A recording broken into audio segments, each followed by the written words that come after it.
드라마 소재에도 유행이라는 게 있는데요. 2년 전 정도부터 일명 회귀물이라는 장르가 안방을 주도하고 있습니다.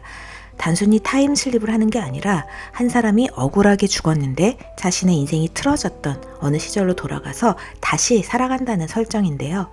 재벌집 막내 아들, 어게인 마이 라이프, 그리고 요즘 가장 핫하게 올라오는 드라마가 있는데 박민영, 나인우 주연의 내 남편과 결혼해줘라는 드라마가 있어요.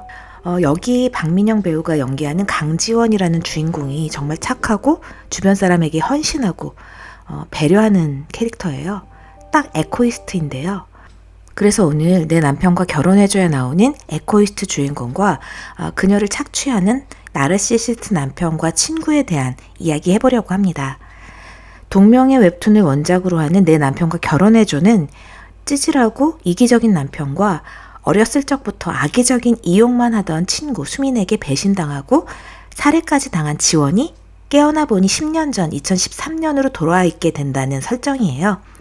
지원이 인생 2회차를 살게 되면서 시작되는 사이다 복수극입니다. 지원은 남편과 시댁, 친구에게 착취당하고 고생만 하다가 암에 걸리게 됩니다. 시한부 6개월 판정을 받고 병원에 있는데 남편과 친구가 바람 피우고 있다는 걸 알게 된 거예요. 남편이 원래 폭력성이 있었는데 불륜의 현장을 들키게 되니까 현장에서 우발적으로 밀어서 살해하게 된 거죠. 그때 지원은 그 자리에서 죽게 되지만 다시 눈을 떴을 땐 결혼하기 전 2013년으로 돌아가게 됩니다. 이때부터 지원은 두 사람에게 해줄 수 있는 최고의 복수는 남편 민환과 친구 수민이 결혼하게 만드는 것이라고 생각을 해요. 그래서 2013년에 돌아와서 혼자만의 계획을 세우기 시작하는데요. 물론 다시 살아가는 인생은 더 건강하고 행복하게 주체적인 삶을 개척해 나가야겠다는 결심도 하게 되죠. 하지만 이희경 배우가 연기한 민환 역할이 굉장히 진상이더라고요. 이 극 중에서 지원과 결혼하려고 했던 것도 자신을 어떤 사람보다 잘 대우해주고 이용할 수 있는 여자였기 때문이었어요. 나르시시스트의 전형적인 생각이죠. 그리고 폭력 성향까지 있어서 지원이 조금만 멀리하면 위협적으로 돌변해서 협박과 스토킹을 일삼는 그야말로 극혐의 지질한 인간이었죠. 지원은 그에게 벗어날 수 있는 방법을 찾아야 했습니다. 근데 저는 남편 민환도 민환이지만 가장 친하다고 믿었던 수민이라는 친구, 저는 이 사람이 굉장히 심각한 인간이라고 생각하는데요. 제가 인격장애 유형 중에 가장 악하다고 생각하는 나르시시스트에 속하는 사람이에요. 이 수미는 고등학교 때부터 지원이 옆에 있으면서 그 앞에서는 너밖에 없다, 나는 너 없으면 안 된다 하면서 주변 사람들을 차단시키고 다른 사람들 앞에서는 자신이 지원을 엄청 도와주고 있고 희생하고 있다고 거짓말하고 피 입은 척 이간질하고 그러면서 지원을 점점 왕따를 시키게 됩니다. 지원이 대학을 좋은 곳으로 가서 서울로 오게 되는데 지방대에 있던 수미는 대학 기간에도 자기 학교에 있지 않고 지원을 쫓아다니면서 일주일에 3, 4일을 서울에서 살다시피 했다고 하는 대사가 있어요. 왜 이렇게 했겠어요? 지원을 착취하고 이용하면서 이 자신의 존재 가치가 올라간다고 믿고 있는 거죠. 회사도 지원이 먼저 대기업에 들어가게 돼서 일을 하는데 지원의 추천으로 계약직으로 들어오게 되죠. 수민이. 그런데 지원이 일을 잘하지만 워낙 착하고 관계에 있어서 어리숙하다 보니까 영악한 수민이 사람들 사이에서 지원을 은근히 깔아뭉개면서 지원의 이미지를 추락시키고 무능한 상사에게 어필해서 지원이 제안한 프로젝트를 가로채기까지 합니다. 그러면서 그들은 양심의 가책이라는 걸 전혀 느끼지 않아요. 그러니까 친구 옆에서 그렇게 계속 착취할 수 있는 거죠. 이미 나르시시스트들은 양심의 가책이나 자신을 돌아보고 반성하는 어떤 기능을 잃어버린, 절대로 하지 않겠다고 결심한 사람들이라고 보시면 됩니다. 여기서 수민이 바로 그런 사람이죠. 하지만 여기서 우리가 짚고 넘어가야 할 게 있습니다. 도대체 지원 옆에는 왜 이런 나르시시스트들이 모여들었을까요? 요즘은 일반인들도 심리에 대해서 많이 공부를 하시니까 에코이스트라는 말 많이 들어보셨을 거예요. 타인과의 관계에 있어서 자신이 관심의 중심에 서는 걸 꺼려하고 스스로에게 엄격한 사람, 그리고 공감을 잘해서 자신에게 다가오거나 자신이 믿는 사람에겐 한없이 맞춰주고 희생하는 사람을 말합니다. 자기애적 인격장애인 나르시시스트들과는 반대의 성향이죠. 그렇다 보니까 이 나르시시스트들이 이 에코이스트를 정확히 알아보고 공략을 합니다. 왜냐하면 그들을 착취하고 이용하면 자신이 돋보이고 편하기 때문이죠. 남을 배려하는 것이 나쁜 건 아니지만 자기 자신을 아예 밑바닥에 깔아놓고 배려하다 보니까 상대방에게 잘 맞춰주니까 이 나르들에게는 굉장히 좋은 먹잇감이 되는 겁니다. 내 남편과 결혼해줘에서는 지원이 그런 사람이거든요.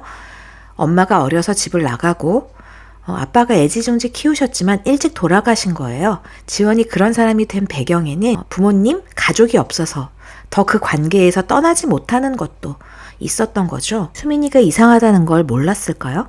아닙니다. 눈치는 채고 있어요. 그런데 믿고 싶지 않은 거예요. 이게 인간의 어떤 연약함인데 그 사람을 믿고 싶은 거예요.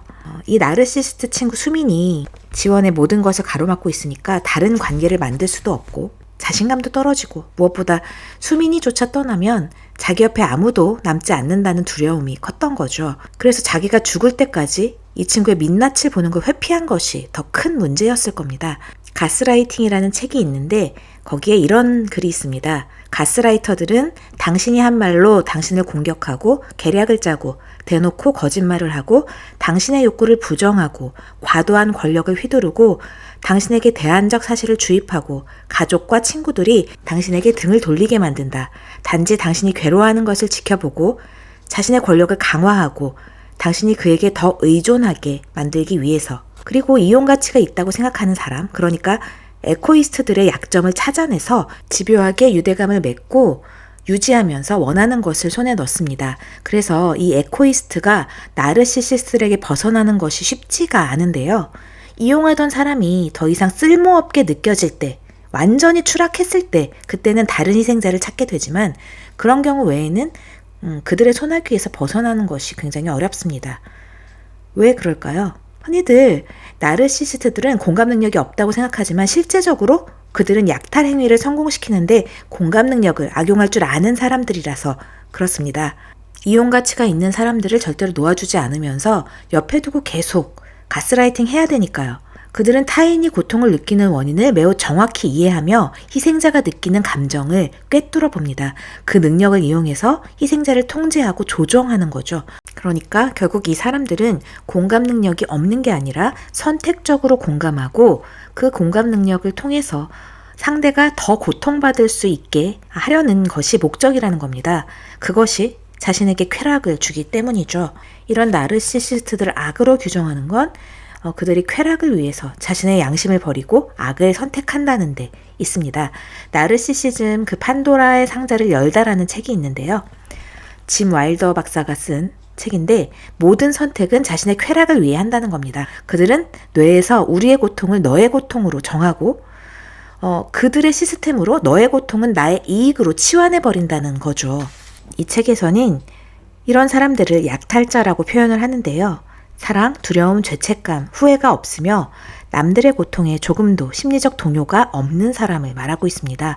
내 남편과 결혼해줘 보면 지원이 남편과 그 수민에게 계속 학대를 당하고 있는데도 저항을 하지 못하고 계속 해달라는 대로 해주잖아요. 그들 역시 그녀를 무시하면서도 놓아주지 않죠. 순전히 자기 자신을 위해서, 자신의 이익을 위해서, 자기 편하려고. 이 두 사람이 바람을 피웠다고 서로를 사랑할까요? 절대 아니라고 봅니다. 수미는 지원의 남편이기 때문에 그를 유혹한 것이고 남편은 자기밖에 모르기 때문에 바람을 피운 거니까요. 그들은 자기 자신밖에 사랑할 줄 모르는 어린아이의 성향을 갖고 있어요. 그렇기 때문에 결국 둘만 남았을 때는 서로를 착취할 수 없기 때문에 사랑하지 못하고 아마 더 피폐해져 가게 될 것입니다. 사실 이 나르시시스트들이 하는 모든 행동의 근원은 자기 자신의 결핍 때문입니다. 자기애가 손상됐기 때문이라는 표현을 어느 책에서 봤는데요. 진짜 자신을 받아들이지 못하고 사랑받고 싶은 욕구를 왜곡해서 관계 가운데 표출하는 거죠. 그래서 대부분의 전문가들은 이런 나르들과 멀리하는 것이 가장 좋은 방법이라고 말합니다. 언젠간 알아주겠지, 마음은 통할 거야, 이런 거 절대 하지 말라는 거예요. 그들을 미워하지 않기 위해서라도 거리를 두고 자신만의 바운더리를 만들어가는 것이 스스로를 지키고 건강한 삶을 살아갈 수 있는 방법이라고 할 수 있을 겁니다.